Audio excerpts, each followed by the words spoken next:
Alors le sujet qu'on a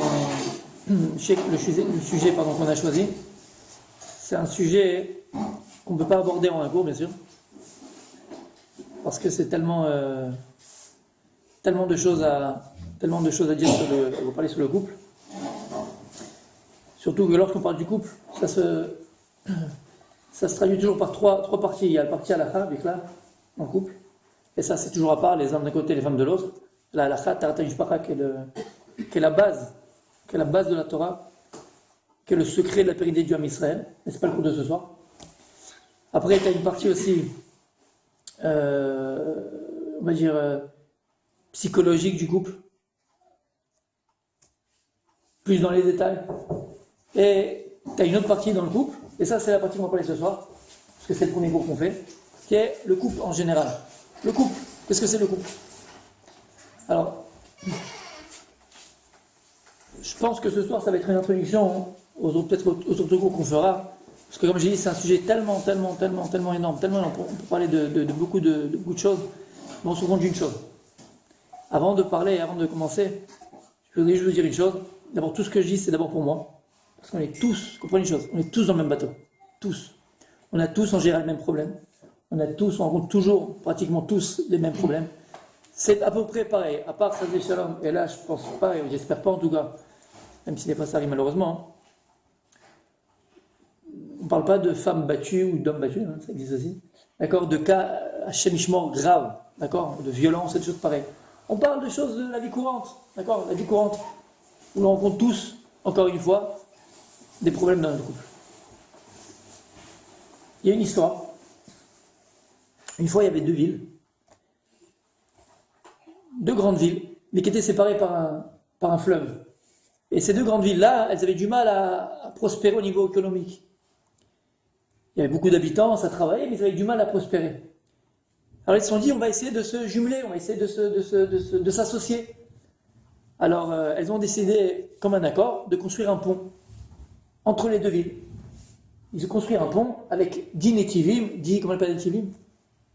Netiv? Des voies. Voilà, 10 voies, d'accord? Dans les deux sens, pour les trains, pour les camions, pour les voitures, comme ça il y a un échange, et puis les deux villes vont prospérer ensemble, économiquement parlant.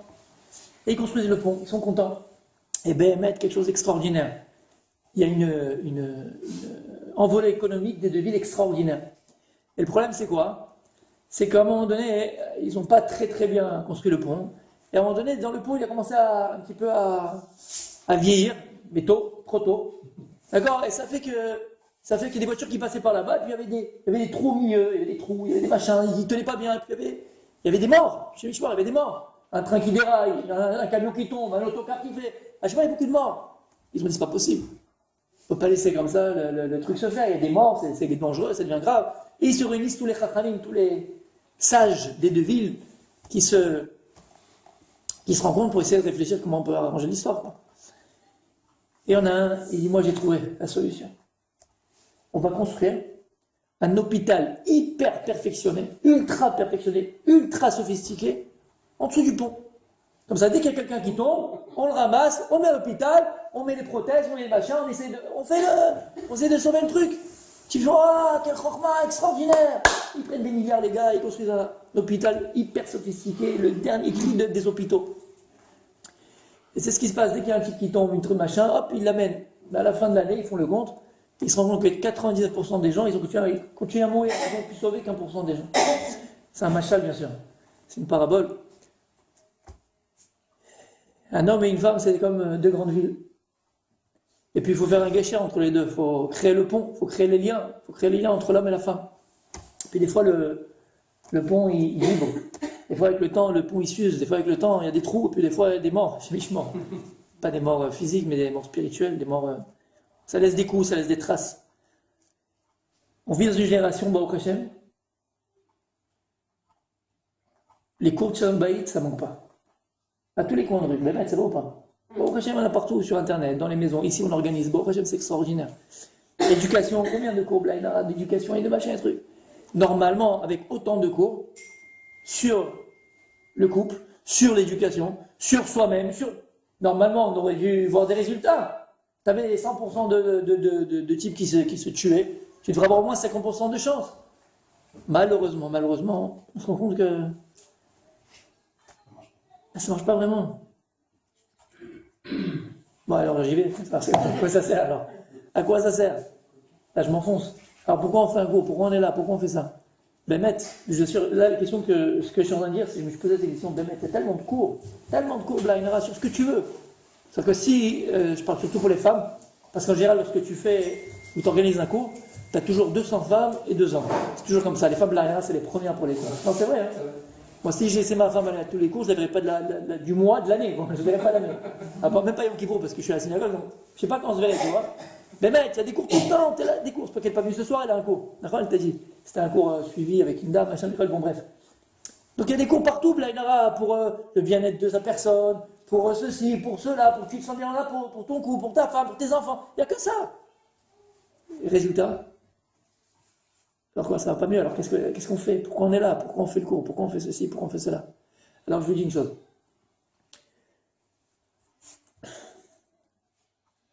Tu pourrais écouter des centaines d'heures de cours, toute ta vie. Et ça peut servir à rien, malheureusement. Je rigole pas. Ça peut servir à rien. Il y a une condition première. Lorsque tu vas écouter un cours de Torah, tu vas écouter un Rav, tu vas écouter un cours de Torah, tu étudies toi-même la Torah, tu ouvres un livre, Bichlal tout seul. Il y a une condition première, une conscience première qu'il faut avoir. C'est quoi? C'est que, est-ce que maintenant, moi, je vais écouter un cours pour me changer, pour me transformer? Est-ce que je vais maintenant, dans une dynamique de Béhémet, comprendre? Est-ce que je suis dans une dynamique de comprendre Béhémet, que je vais écouter un cours de Torah qui va m'apporter B'ezrat Hashem, parce que je veux des réponses à des questions, parce que je veux une aide par rapport à des problèmes que je peux avoir, et que B'ezrat Hashem, je mettrai en pratique ce que je vais apprendre? Ou bien non, on passe le temps, c'est sympa. C'est toujours beau d'écouter les choses, c'est magnifique, c'est bien. Tout dépend de la conscience qu'on va avoir. Tout dépend de pourquoi on le fait, pourquoi on va écouter. Soit on peut faire comme ces deux villes-là, ils ont construit un hôpital, Blainara, on va à tous les cours du monde, et dès qu'il y a un cours sur le Shalom-Bayit, on va aller écouter, parce que comme ça, peut-être j'espère que ça va me sortir de ma détresse. J'ai un problème avec mes enfants, je vais écouter un cours de Chilon, parce que peut-être ça va m'aider pour mes cours de l'éducation des enfants. Mais si tu vas écouter le cours pour simplement écouter un cours, ça ne sert à rien. Il faut arriver dans une dynamique de savoir que Béhémet, je vais écouter, je vais essayer de comprendre, je vais essayer d'accepter aussi, et je vais essayer de changer. Et pourquoi c'est tellement important de le comprendre? Pourquoi c'est tellement important de comprendre? Et ça, c'est une introduction de ce que je fais. Parce que dans un couple, il faut le dire tout de suite, c'est clair, dans un couple, lorsqu'il y a un problème, d'abord, c'est jamais la faute d'une seule personne. Ça n'existe pas. Alors oui, des fois, il y a quelqu'un qui a plus tort que l'autre, ou plus raison que l'autre. Mais c'est jamais la faute d'une seule personne. Et dans un couple, si le mari ou la femme ou le mari, ils ne sont pas prêts les deux à faire des efforts, et qu'un des deux, il vient, il te dit, de toute façon, moi, qu'est-ce que je change? Rien à changer, c'est elle qui a un problème. Et lui, elle te dit, mais qu'est-ce que je fasse? Attends, je vais tout donner dans ma vie. Tu veux que je change quelque chose? Mais c'est lui qui a un problème. C'est lui le taré, c'est lui le malade, c'est lui le machin. D'accord? C'est les mots qu'on te dit. Alors ça ne sert à rien. Je vous assure, ça m'a fait beaucoup de mal. Je ne sais pas si j'avais dit ça, c'est la fois dernière qu'on était là, mais il y a un couple, ça fait 3 mois que je m'occupais de ce couple-là. Et c'est vrai que dans ce cas-là, il y avait 80% du problème, c'était le mari. D'accord? 80% c'était le mari. Après 3 mois, moi je sais pas ce qu'ils font maintenant, mais j'ai entre guillemets pas le jeter l'éponge, mais presque. J'ai dit à la femme, écoutez, je peux plus rien faire pour vous. Pourquoi? Le mari voulait pas changer les deux. Rien. Non, elle, Blainara, elle était prête, elle a fait des efforts, elle a fait du tonne d'efforts, je t'assure. Le mari voulait pas bouger de ce moment. Pourquoi pas bouger? Il m'a tué. Non, des fois, tu vois dans la vie, des fois tu vas aller un truc, fais semblant même. Fais semblant, fais semblant, mais pas semblant. Je lui dis à la femme, je lui dis, moi, si c'est. Voilà, je lui dis, franchement, divorcer. C'est vrai. Alors, si c'est moi, je vais divorcer. Qu'est-ce que quoi, ça fait 20 ans qu'il est comme ça.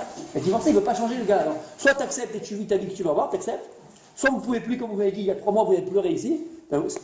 Prenez votre. Aussi bien, il va voir quelqu'un d'autre, mais je ne peux plus. À quoi ça sert? Tu perds ton temps, moi, j'ai pas de temps à perdre non plus.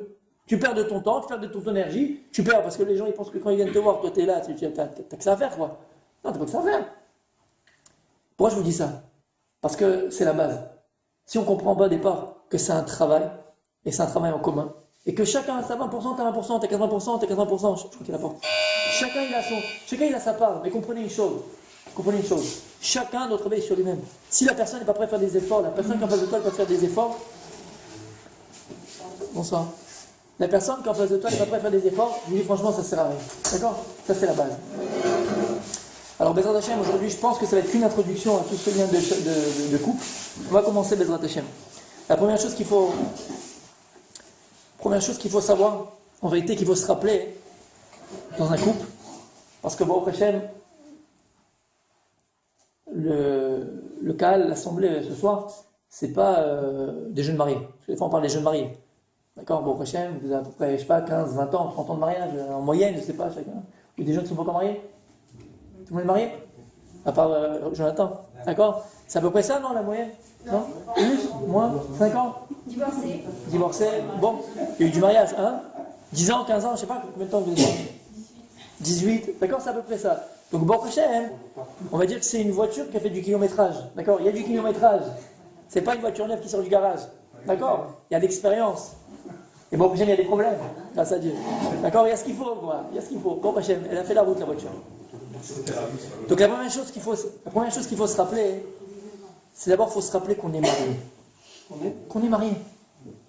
Parce que le problème, c'est que lorsque on se marie, alors au départ, Baruch Hashem, on est tout feu, tout flamme, comme on avait dit. Tout feu, tout flamme, tout va bien, Baruch Hashem. La preuve, je t'ai marié avec elle, donc tout est... Non? Oui, tout feu, tout flamme. Au début, on est tout feu, tout flamme. Au début. Et puis après, comme on avait... C'était le cours la semaine, je me rappelle, du cours la fois dernière, on a parlé de la routine. D'accord? On a parlé du danger de la routine. Et donc on rentre dans cette routine-là. Alors je ne vais pas reparler de la routine parce qu'on en a déjà parlé, mais par rapport à cette routine, ce qui fait que, en vérité, on oublie qu'on est marié. C'est à quoi qu'on oublie qu'on est marié? Comprenez une chose. Le mariage, c'est une obligation. Lorsque tu vas sous la choupa, la première obligation, d'abord, elle incombe à l'homme. Lorsqu'on est pour l'homme, elle incombe à l'homme. Lorsqu'on est sous la choupa, d'accord? Tu rentres, toi, l'homme, la femme, on rentre sous la choupa, la jeune fille, le garçon, tu rentres dans des obligations, bébé. Et d'ailleurs, on te lit tes obligations, on te lit le contrat, c'est la ketouva. On lit à l'homme le contrat. Il accepte le contrat, et il acquiert le contrat. D'accord? Donc d'abord, le mariage, c'est une obligation. L'obligation de l'homme, c'est de réjouir sa femme, c'est de nourrir sa femme, et c'est habiller sa femme. C'est-à-dire que, comprends bien une chose, tu as des obligations. La femme, elle rentre sous la choupa, elle a des obligations. Le temps, il fait que on oublie qu'on a des obligations. On oublie même qu'on est marié. On oublie même qu'on doit rendre des comptes, parce qu'on n'aime pas rendre des comptes. Le Rabbi, t'es marié, t'es une femme, tu rends des comptes, t'étais où? Pourquoi t'es rentré à cette heure-ci? Je fais ce que je veux, si tu me dis, t'es ma mère, t'es qui? Ça va, ça fait 18 ans que tu me connais. Ça fait 18 ans qu'on est ensemble, ça fait 15 ans. Qu'est-ce que tu veux? Mais non, t'as des comptes à rendre. Le problème, et c'est ça l'Ekuda, c'est que on s'est habitué à... Alors on a l'impression qu'on n'a pas de compte à rendre. Pourquoi je dois te rendre des comptes? Et pourquoi tu rends des comptes? Parce que je suis ta femme. Pourquoi je rends des comptes? Parce que je suis ton mari. Tu dois me rendre des comptes. Et donc, à partir du moment où tu te maries, tu rentres sous la choupa, comprends une chose, Jonathan. Tu rentres sous la choupa, tu es obligé. C'est une obligation. Un petit dose. Non, en fait, c'est un sourire, d'accord? Ouais, comprendre que c'est une obligation. Et alors, ça veut dire quoi se rappeler qu'on est marié? Ça veut dire quoi se rappeler qu'on est marié? À part de comprendre que c'est une obligation de mariage. On est obligé. Maintenant, tu es obligé. La Gemara, ils disent les Chachamim, Isha le ish me'et Hashem. Une femme à un homme, c'est me'et Hashem. C'est un Kadosh Baruch Hu. Ça veut dire quoi? Dit les Chachamim que le zivug, le mariage, lorsque deux personnes se rencontrent et se marient, il faut comprendre que ce mariage, tu crois que c'est toi qui l'as choisi, tu crois que c'est toi qui l'as fait, tu crois que c'est l'autre qui l'a dit, c'est toi le chidour, parce que ta grand-mère, elle a parti un petit machin, elle t'a... Me'et Hashem. Nous, lorsqu'on a le mérite de présenter un jeune homme et une jeune fille pour qu'ils se marient, Bezrat Hashem, comprenez une chose, on n'est que Shayach Hashem. Hashem nous utilise pour les présenter. Mais la Gemara dit, mais fourage dans ma Maseret Moed Katan. Isha, les Ish, Me'et Hashem. Une femme à un homme, c'est la Kadosh Baruch Hu. Vous connaissez tous cette histoire, une histoire très connue, avec Rabbi Tarfon. À l'époque, il y avait les Romains en Eretz Israël, et il était proche. Vous voyez, il y avait une Romaine, une matronita, on appelle ça une noble Romaine. Elle a dit à Rabbi Tarfon, elle lui a dit, dis-moi, qu'est-ce que Dieu il fait depuis qu'il a fini de créer le monde? Qu'est-ce qu'il fait Dieu? Lui, qu'est-ce qu'il fait Dieu? Il marie l'homme et la femme, il marie les jeunes hommes et les jeunes filles. Il dit, tu te fiches de moi ou quoi? Dieu il a que ça à faire. Il marie c'est tout ce qu'il fait toute la journée. C'est tout ce qu'il fait Hachem. Oui, c'est tout ce qu'il fait, il marie l'homme et la femme. Je dis, mais elle commence à se moquer de la Torah, se moquer de Dieu, Khadesha. Elle a dit, mais je peux le faire moi. Qu'est-ce qu'elle a fait? Elle a pris 400 servantes à elle, 400 serviteurs, ouais, je ne parle plus le français, serviteurs à elle, Elle a dit comme ça, toi, Jeanne, tu vas avec Jean-Paul. Toi, Benoît, tu vas avec Nicolas. Machin, elle les a tous... Oui, aujourd'hui, oui, ça marche, non? J'ai pas dit quelque chose de grave, non? Hein? C'est pas comme ça aujourd'hui. Non? Tu comprends pourquoi tu sur Facebook? Tu comprends pourquoi? Non, mais il faut être dans... Vous êtes fermés ici, hein, je trouve. Bon, Khadera, c'est pas... Bon, bref. D'accord? Elle les a mariés les uns avec les autres. Une semaine après, elle les a appelés. Elle a vu la femme, elle avait le plâtre. L'autre, il avait un truc comme ça. L'autre, il était à l'hôpital. Il y avait 50 personnes qui sont à l'hôpital. Ils sont où tous? Ils sont morts, ils ne peuvent pas, ils ne s'entendent pas, ils se truc.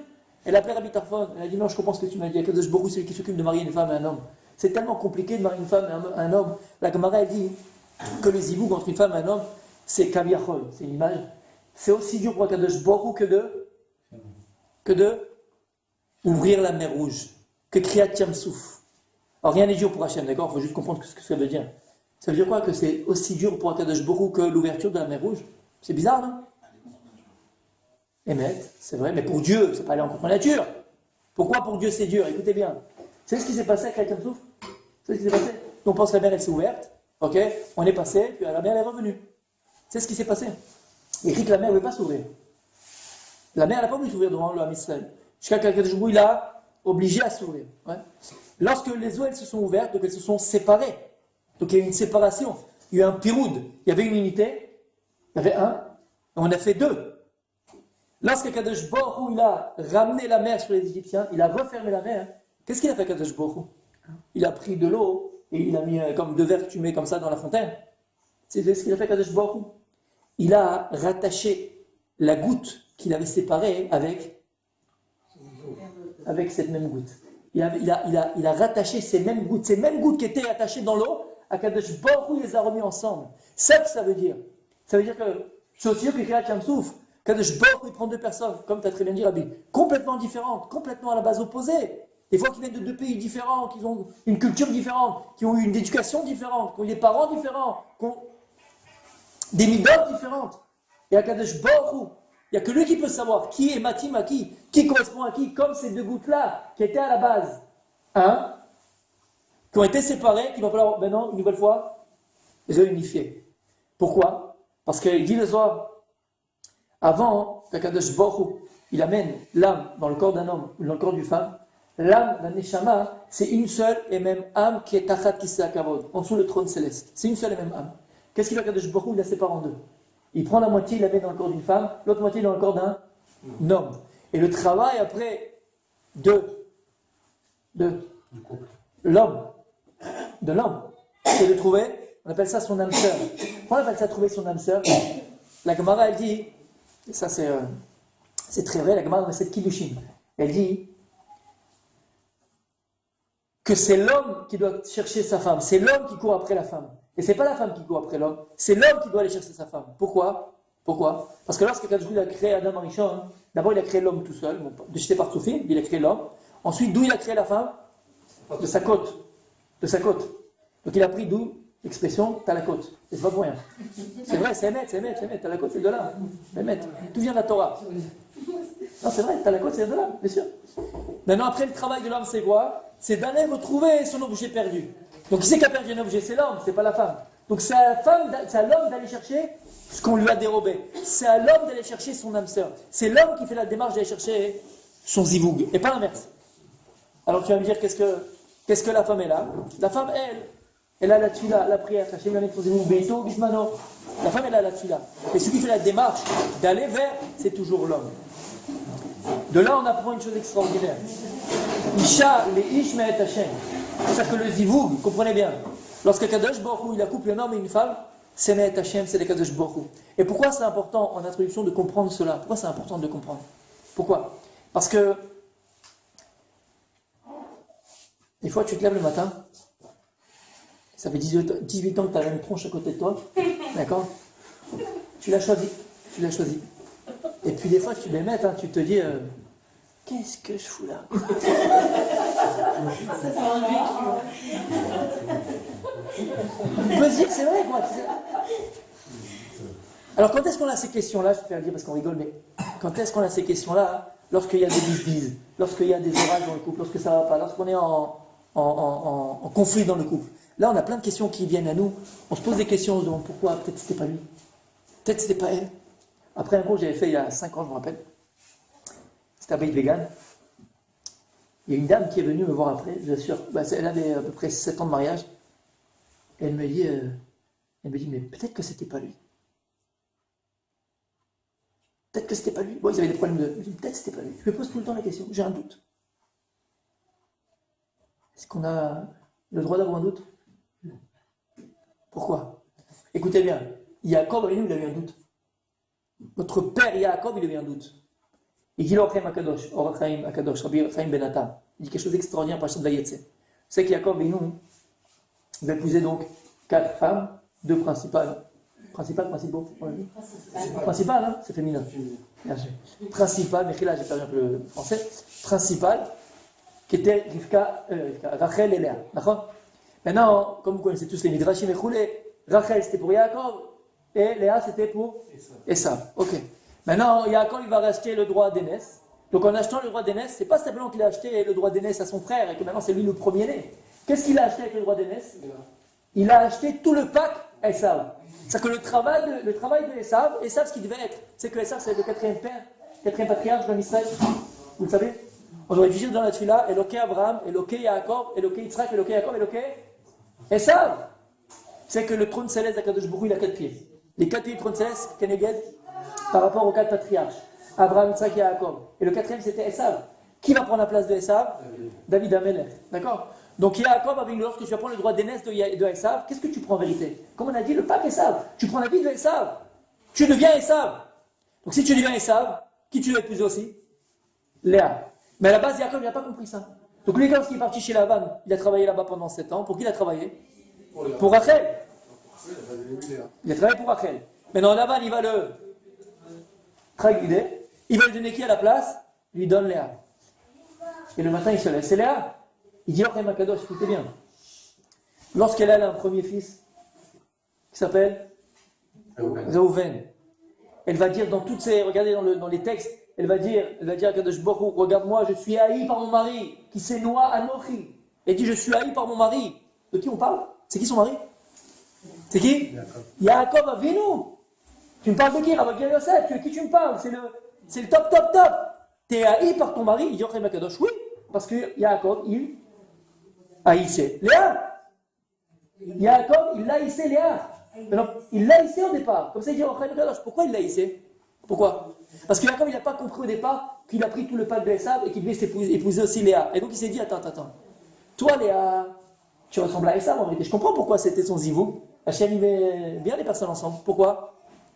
Moi, je ne savais pas que tu étais Léa sur la choupa. Pourquoi? Tu étais caché. D'accord? Tu n'aurais pas pu me dire. Toi, tu peux me le dire, non?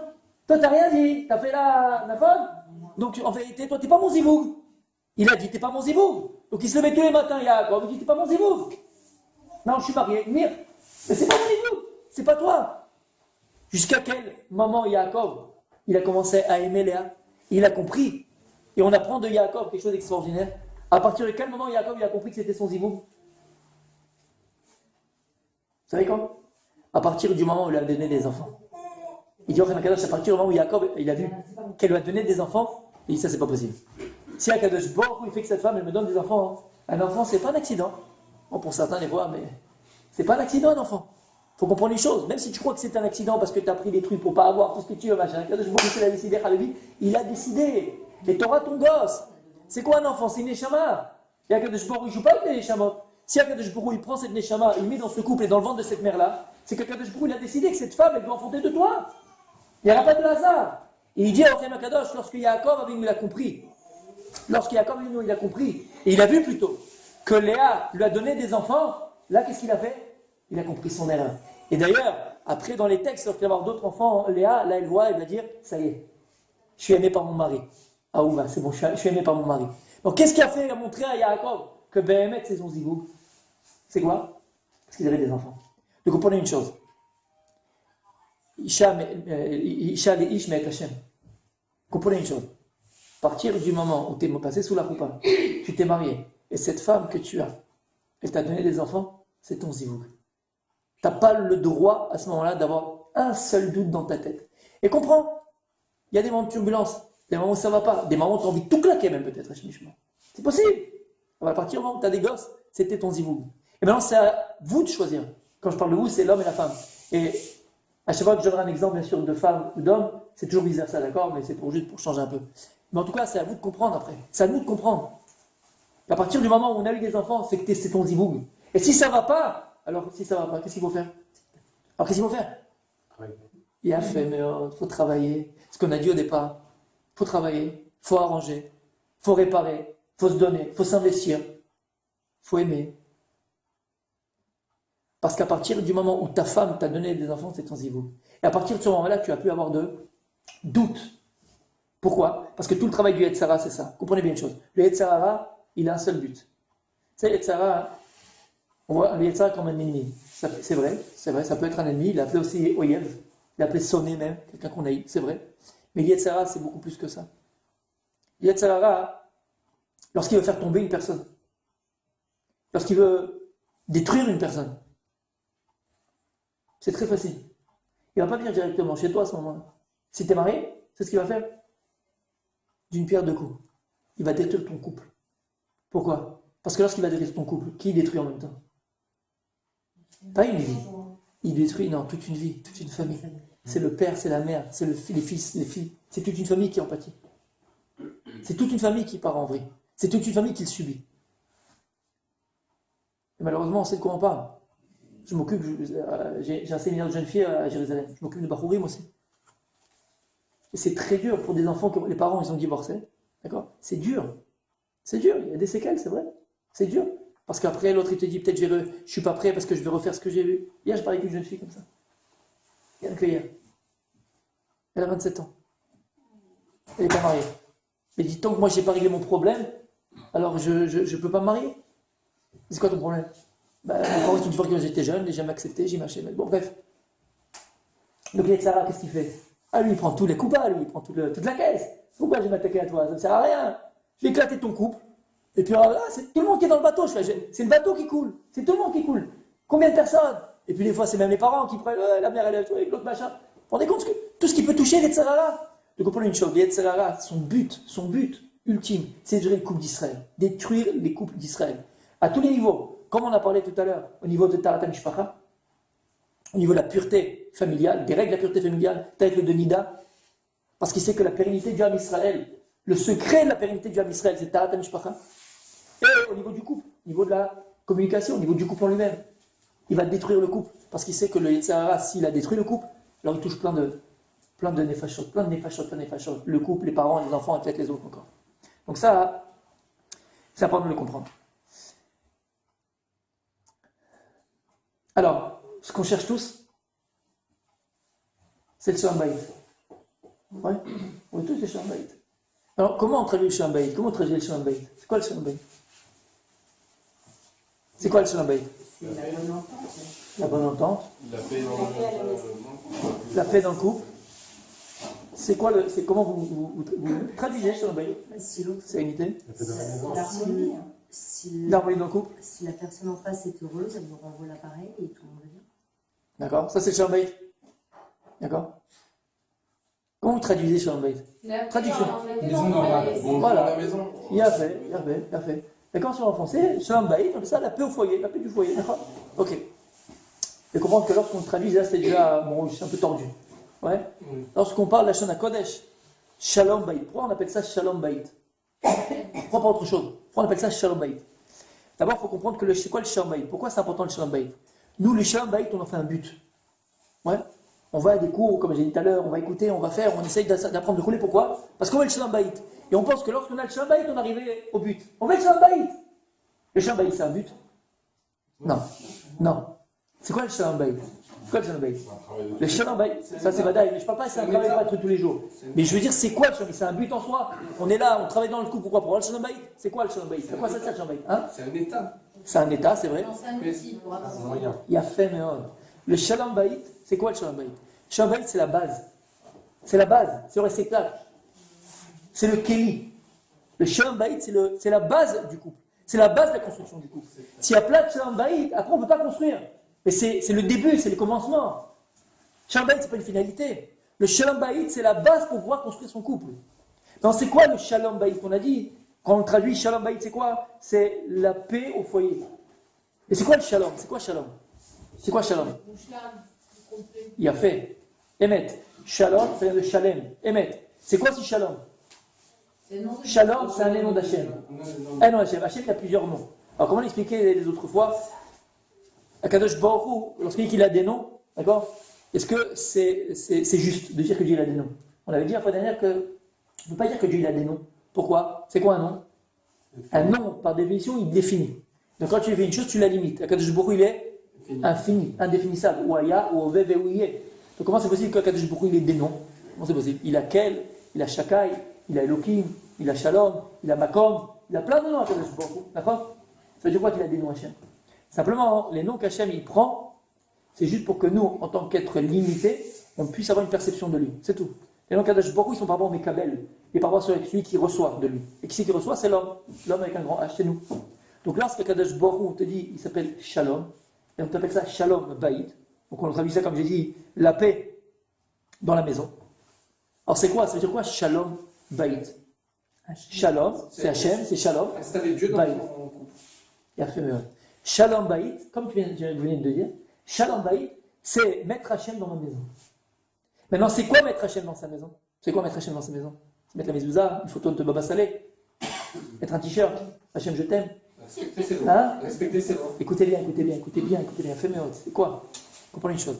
La base du Shalom Bayit, c'est mettre Hachem dans sa maison, qui veut dire je respecte ma femme parce que c'est la tzon d'Hachem. Je respecte ma femme parce que c'est la volonté d'Hachem. Je gâte ma femme parce que c'est la volonté d'Hachem. J'aime ma femme parce que c'est la volonté d'Hachem. Je me donne dans mon cou parce que c'est la volonté d'Hachem. J'éduque mes enfants dans la Torah parce que c'est la volonté d'Hachem. Je m'investis pour mes enfants parce que c'est la tzon d'Hachem. Comprendre que mettre Shalom Bayit, c'est mettre Hachem dans sa maison. Comprendre que le moteur de mon existence, le moteur de ma vie. Pourquoi je le fais d'abord? La première chose, qu'est-ce qu'on a dit Bar Sinaï? Ceux qui étaient, on y était tous d'ailleurs.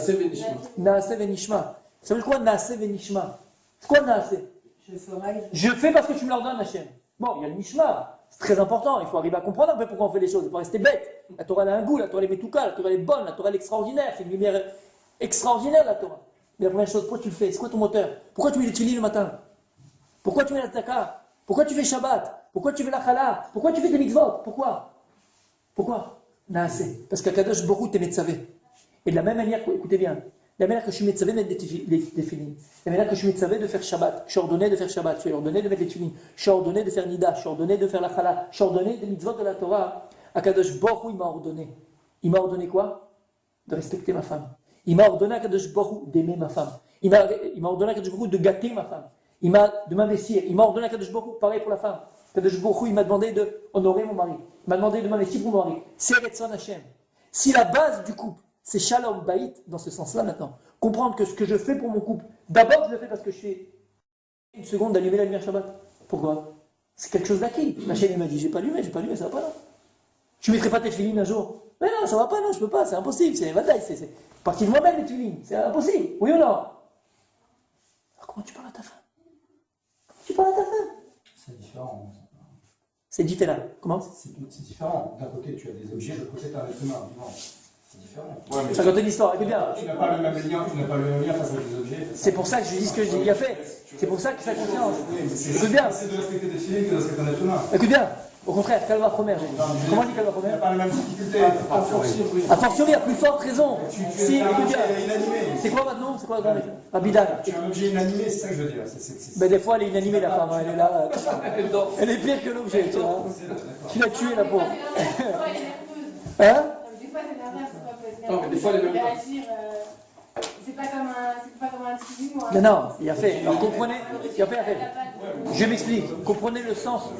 Il a fait. Vous avez compris ce que je veux dire? Comprenez le sens de ce que je veux dire. Je vais raconter une histoire, une vraie histoire. Une fois, il y a le Rav de Brisk, qui est un grand Rav. Il y a son talmide qui est venu une jeune fille qui est venue le voir, une jeune mariée, qu'il avait mariée lui-même. Elle est venue voir le Rav. Après 6-7 mois de mariage, elle est venue voir le Rav. Je peux vous parler? Il dit, bien sûr. Alors il s'est assis. Il dit, alors comment ça va le mariage, ton khatan, ta tati, comment ça lui parler? Et en même pas, il a fini de parler, qu'on se met à pleurer. Commence à pleurer, la fille commence à pleurer, à pleurer, à pleurer. J'ai dit stop, calme-toi, qu'est-ce qui se passe? Il dit quel mariage, mais c'est horrible. Et c'est ça le mariage, pourquoi je suis marié? Qu'est-ce qui se passe? Il me regarde pas, il me parle pas, il me touche pas, il me fait pas, il me truque pas. Il entend ça, il dit bon, ok, c'est peut-être le début, c'est bon, je vais essayer de voir qu'est-ce que je peux faire. Elle part. Et là, il appelle le khatan. Il arrive devant lui. Il est content, le rabbin l'a appelé et tout. Alors, comment ça va, le limoud, l'étude et tout? Ouais, bon, je me suis super, tac, tac. Tiens, ta femme? Le mariage, c'est magnifique. Tu rentres, tout est prêt, tout est machin, tout est... je me sens une autre personne, c'est vrai, une autre personne. Tiens, bon, je suis content de l'entendre. C'était juste avant Soukot. Il dit, c'est bientôt Soukot. Il dit, oui, bien sûr, là, je vais parler à Souka, je vais chercher un bataminim. Il dit, moi, j'ai entendu dire que tu étais le spécialiste des étrogim. Comment tu fais pour aller chercher ton étrog? Le gars, il dit, le étrog, moi, je prends toute la semaine déjà, ok? Je prends une petite loupe avec une lampe de poche, ok? Et je reste de 8h du matin à 8h du soir à essayer de trouver le meilleur étrog. Et je le retourne, et je le fais, machin. Et dans mitzvah, il y a une mitzvah d'embellir la mitzvah. Ouais, Zekeli Van Veo, on a dit dans la Taché Moshe. Et là-bas, on apprend en Zekeli Van Veo, c'est embellir la mitzvah pour Hachem. Il dit, comme ça, de 8h à 8h, c'est extraordinaire, c'est magnifique. Et tu restes et tu trouves. Tu dis, ouais, je mets du temps, mais à la fin, j'arrive à trouver un beau étrog. Je dis, d'accord, ok, super. Il dit, t'es capable de faire ça pour un étrog? Il dit, et ta femme? Pardon? Il dit, et ta femme? C'est vrai qu'elle est un peu ronde, mais c'est pas un étrog. Il dit, ta femme, est-ce que tu la regardes avec une loupe?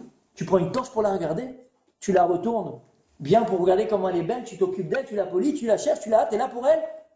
Tu t'occupes d'elle comme pour le étrog. Pour un étrog, t'es capable de perdre ton temps, entre guillemets, perdre ton temps. Des heures et des heures, alors que ta femme, elle est là en train de pleurer. Laisse ton étrog, va t'occuper de ta femme. Vous comprenez ce que je veux dire, dans ce sens-là? Oui, c'est un objet, c'est un être humain. Au contraire, tu vas voir Homer. Que de Baruch t'as donné une femme. C'est quoi une femme? Face au étrog, il n'y a pas d'engagement. Il a fait, c'est ce que j'ai dit, vous étiez là au début du cours. C'est ce que j'ai dit. Lorsque tu rentres sur la roupa, ça t'engage. Alors on l'oublie. T'es engagé, Habibi. En tradition, il n'y a pas d'engagement, c'est un objet, un étrog. J'ai très bien compris. Mais ce que je voulais dire, c'est que la femme, au contraire, c'est encore plus, c'est incomparable au étrog. Ta femme, c'est un engagement. C'est normal que ce soit plus difficile. Oui, bien fait, c'est ce qu'on est en train de dire, bien sûr. Inconsciemment, c'est plus difficile. Mais ta femme, c'est quoi? C'est quoi une femme? Vous savez qu'on a une mitzvah dans la Torah. Il y a une mitzvah. Non, il a raison. Il y a une mitzvah dans la Torah. C'est quoi la première mitzvah de la Torah? C'est quoi la première mitzvah de la Torah? Selon Rachid. Ouais, non, pas selon Rachid. Non, pas selon Rachid. C'est quoi la première mitzvah de la Torah? Écrit dans la Torah. Hein? Il a fait Meod, Rabbi. Pérouvrou. Kadosh Baruch Hu leur donnait de quoi? De se multiplier, procréer. Maintenant, la Gemara, le Talmud, au Maseret Kiddushin, pendant plusieurs pages, d'accord, il parle beaucoup de cela. Et la conclusion de la Gemara, c'est la halakha. À qui il incombe de procréer? Et comme vous le savez tous, à qui il incombe de procréer? À l'homme. La mitzvah de Piria Verivia, c'est l'homme et c'est pas la femme. Il a fait, super, magnifique. Sur ça, il dit le Ran. Le Ran, c'est un commentateur sur la Gemara. Des choses extraordinaires. Or, si c'est ça, tu dis, alors voilà, c'est moi le boss. Tu sers à rien, quoi, en fait. C'est comme si j'ai envie de boire du coca. Je prends un verre. Et puis, en plus, ils sont jetables aujourd'hui. Comme les femmes. Tu bois une fois, tu la jettes. Chémichement. Ça coûte plus cher. Ouais, non, ça dépend. D'accord, chémichement. Tu peux te dire ça. À quoi elle sert la femme? Donc, c'est moi ici qui fait. C'est la mise à la combat. À l'homme, à moi.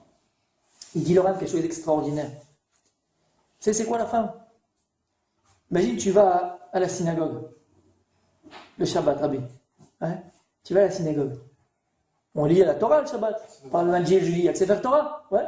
Elle sait faire Torah. Mais on t'a un chiyuv de lire le Shabbat, la Torah, la synagogue. Toi, tu es là, tu ouvres le Echal, mais il n'y a pas de Torah. Il n'y a pas de Sefer Torah. Qu'est-ce que tu fais? Qu'est-ce que tu fais?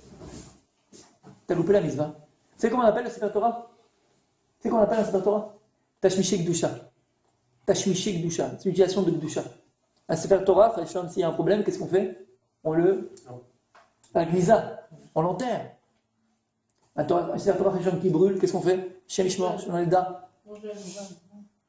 C'est un deuil. Il y a un deuil. Là, l'endroit où il y a eu, c'est un deuil. On fait un deuil. On fait un deuil. Mais c'est quoi? C'est du parchemin.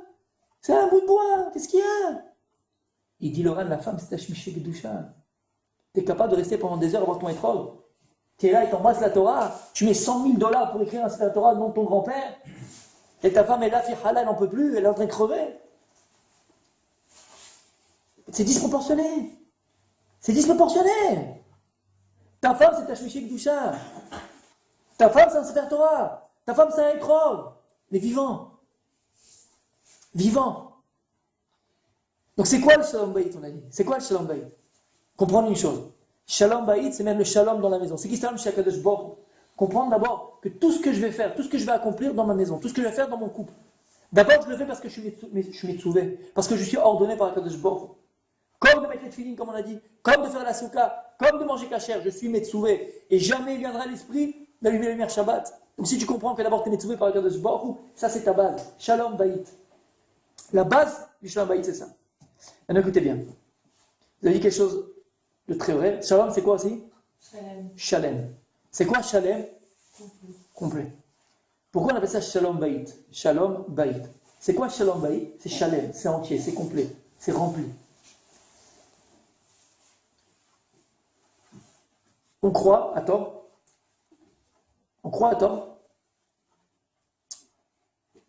qu'il peut exister, même au niveau physique, jusqu'à qu'aujourd'hui on sait que c'est pas comme ça, il peut exister des endroits vides. Bon, tu vas te dire que si maintenant tu prends la pièce ici, tu la vides de tous ces meubles, tu dis la pièce elle est vide. Pleine d'air. Ouais. Hein? Pleine d'air. Elle est pleine d'air, voilà, bon, exactement, mais elle est vide, tu dis elle est vide. Même en physique, aujourd'hui, d'accord? Avec la physique quantique, c'est pas ici qu'on a fait la physique quantique, hein? On avait parlé? Non, c'était à Nathaniel. La physique quantique, hein? Il a fait, c'est qu'un électron remplit tout l'univers. Donc en réalité, il n'y a pas le vide. Le vide n'existe pas dans le monde. Et quand je il a créé un monde rempli. C'est quoi un monde rempli? Un monde qui se remplit. C'est qu'à partir du moment où dans un endroit, il y a une chose qui s'en va, il y a autre chose qui prend sa place. C'est un klal. Il n'y a rien de vide dans ce monde-là. Donc c'est quoi Shalom Bayit? Shalom Bayit, c'est que la maison elle est Shalem. C'est quoi Shalem qu'elle est remplie? C'est-à-dire que si maintenant ta maison elle est vide, c'est quoi la maison elle est vide? Si dans ta maison c'est vide, dans le sens où il n'y a pas la paix, il n'y a pas le Shalom. Pas le Shalom lui-même. Il n'y a pas la Kedusha, pas Tahara, il n'y a pas l'essentiel, il n'y a pas la communication, il n'y a pas l'amour, il n'y a pas la Tikchoret. La communication. Il n'y a pas tout ça. Alors tu vas te dire, bon, c'est pas grave. Il n'y a pas, j'ai pas réussi. Non. À partir du moment où il n'y a pas tout ça, il y a autre chose qui rentre. D'où on apprend ça? D'où on apprend ça qu'il n'y a rien de vide dans le monde. Le bord. Il y a fait de qui? De Yosef. Qui c'est qui dit ça? C'est qui dit ça? C'est Yosef le non? Non, qui c'est qui dit ça? Il était quoi? Ça, ce qui c'est, Ah. c'est le rabbi. Bon. Le rabbi Lubavitch. Le rabbi Lubavitch, c'est quelque chose d'extraordinaire. Il disait, il y a écrit dans le verset de Yosef, exactement dans le bord. Lorsque ses frères ont jeté dans le bord, il y a écrit Va bord rek en gomaim. Le bord, le trou, il était vide, il n'y avait pas d'eau. Ils disent tout le monde, mais s'il est vide, il n'y a pas d'eau. C'est normal. Il dit le rabbi Non, écoute bien. Va bord rek en gomaim. Pourquoi on précise qu'il n'y a pas de maïm? Mais qu'est-ce qu'il y a à l'intérieur par contre? Des serpents et des crabes, et pas des crabes, des scorpions et des machins. D'accord? Il dit le rabbi, pour t'apprendre une chose. Toi, tu aurais pu penser que le bord il est vide, il n'y a rien dedans. Non, il y avait de l'eau. T'enlèves l'eau, qu'est-ce qu'il y a en dedans? Les scorpions et les serpents. C'est quoi le symbole de l'eau? C'est la Torah. En maïm et la Torah. Si dans un endroit il n'y a pas de Torah, c'est quoi il n'y a pas de Torah? Il n'y a pas d'essentiel, il n'y a pas de vérité, il n'y a pas de logique, il n'y a pas d'amour, il n'y a pas de crainte, il n'y a pas de communication. Si dans la maison il n'y a pas de ira, il n'y a pas de Torah, il n'y a pas d'eau dans un endroit, même en toi. Si en toi tu n'as pas de Torah, si en toi tu es vide, tu vas dire bon ben je suis là, Michael Jackson, tu brilles. Non, Rabbi, ça n'existe pas. À partir du moment où un endroit est vide, il y a quelque chose d'autre qui vient prendre la place. Il y a une halakha dans les Trot Shabbat, et de cette halakha, on peut prendre un moussard, je pense, extraordinaire. Écoutez bien. Vous savez qu'on a pas le droit d'écrire pendant Shabbat? On n'a pas le droit d'écrire. D'où on apprend qu'on n'a pas le droit d'écrire? Toutes les melachot Shabbat qu'on apprend, on les apprend d'où? Du Mishkan. Tous les travaux qu'on faisait dans le sanctuaire, d'accord, 39 travaux. Bon, on connaît tout ça. Il y a une halakha qu'on n'a pas le droit d'écrire Shabbat parce qu'on écrivait sur les krashim, sur les planches dans le Mishkan, on écrivait. Maintenant, Midoraita, je ne sais pas si vous le savez, de la Torah, le din Torah, on est chayav Shabbat d'écrire si on écrit 2 lettres. Parce que dans le Mishkan, minimum, c'était 2 lettres qu'on écrivait. On n'écrivait jamais une seule lettre. Toujours minimum une lettre, 2 lettres, d'accord? Donc, Midoraïta, le issur d'écrire pendant le Shabbat, c'est écrire 2 lettres. Des Rabbanan, les Chachamim ont mis une barrière, c'est écrire même une lettre. La Gemara, elle s'interroge, écoutez bien, soyez attentifs. La Gemara, elle dit, si maintenant une personne, elle est chayevet de la Torah, à partir de 2 lettres, d'accord? Si maintenant elle écrit, alors disons qu'une lettre c'est 1 centimètre, d'accord? Donc si j'écris 2 lettres, c'est 2 centimètres. Si la même personne, elle écrit une grande lettre de 2 centimètres, c'est-à-dire que tu écris une grande lettre qui a la place pour 2 lettres, est-ce que tu es chayav ou pas?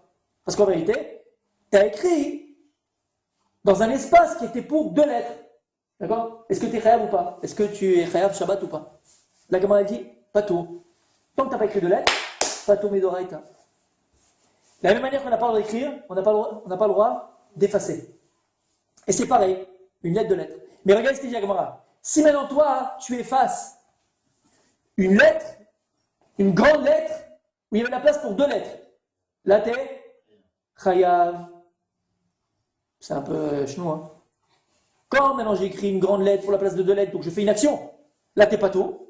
Lorsque j'efface une grande lettre, où il y a la place de 2 lettres, là je suis chayav. Et j'ai effacé, j'ai pas écrit. C'est pas logique. Vous comprenez l'histoire? C'était clair? Ouais? Comment c'est possible? Alors écoutez bien. Vous savez, on pense très souvent. Hein. Tu dis à un type, tu dis, mais attends, comment t'es arrivé à ça? Comment elle a envie de se suicider? Comment c'est possible? Qu'est-ce que tu lui as fait? Qu'est-ce que tu lui as fait? Et le gars, il répond. Hein. Il dit, mais ça, je comprends pas. J'ai rien fait. Tu dis, comment ça t'a rien fait? Ben, j'ai rien fait. Ben, j'ai rien fait. Ben oui. Je rentrais du travail à 8h, je dois aller dormir, je n'embêtais pas. Vraiment, j'étais pas là, quoi. Je comprends pas pourquoi elle agit comme ça, je comprends pas. Habibi, comme tu as dit, Laetitia, c'est justement ça le problème. T'étais effacé, t'étais pas là. C'est que des fois, hein, le fait de ne pas être présent, c'est encore beaucoup plus destructeur que de mal agir. Pourquoi? Parce que bon, t'as mal agi, mais disons que t'as une bonne intention, t'as voulu, t'as essayé, t'es maladroit, t'as pas réussi, ça va pas. Mais il y avait quelqu'un, on parlait.